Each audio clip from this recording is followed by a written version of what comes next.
Sveika, Paulina. Šios gėlės buvo tau. Taigi, esame Maltoje.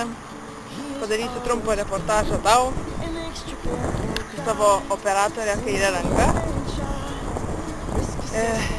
Išėjau pasivaikščioti netoli savo namų ir nusprendžiau, kad reikia pasakyti tau bent jau palinkėjimą gimtadienio progą. Kaip tau sekasi?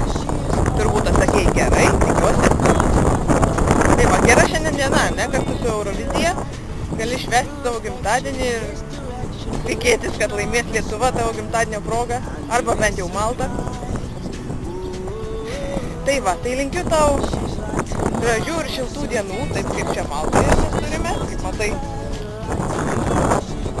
Aš su šortais, su tom rankovėm. Nors šiandien šiek tiek vėjuota ir tikiuosi girdi, ką aš tau linkiu.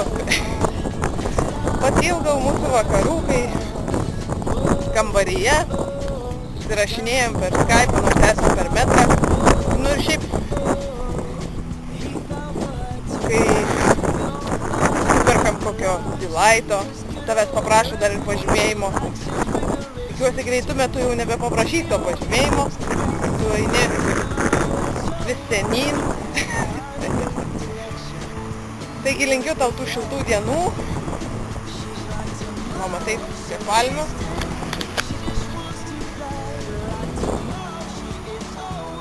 Linkiu tau daug spalvų gyvenime. Ne tik juodos ar baltos. Linkiu spalvotų patyrimų.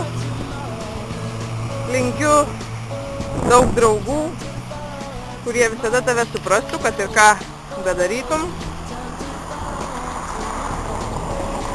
Linkiu pasitikėjimo savimi. Ir nepamiršk geros nuotaikos. Su gimtadieniu, Paulina, mano miela ambariokė.